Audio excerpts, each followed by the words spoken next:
দুদিন পর পর নতুন ঘর বা নতুন রুম কোথায় পাবো, কিন্তু আজকে সেরকমই একটা ব্যবস্থা করব যেন একদম নতুন রুম লাগে। সকালে উঠেই কিন্তু চাউমিন করে নিয়েছি সবার জন্য ডিম দিয়ে, কিন্তু এর মধ্যে চিলি সস এবং সয়া সস দুটোই দিয়েছি।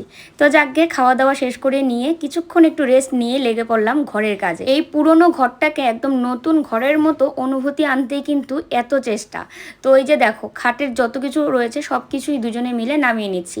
এইবার কাপড় চোপড় ভর্তি আলমারিকে তো কোনোভাবেই সরাতে পারছিলাম না।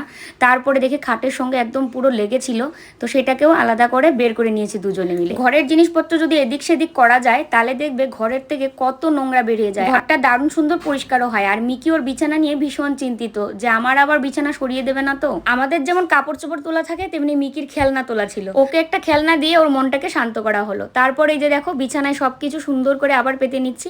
আর মনে হচ্ছে যেন আমরা ঘরে নতুন পেরিয়েছি, মানে নতুন ঘরে ঢুকেছি, এরকম একটা ফিলিংস আসছে। কেমন লাগছে অবশ্যই কমেন্টে জানিও। আমার মতো এরকম পাগলামি কে কে করো, কমেন্ট করো।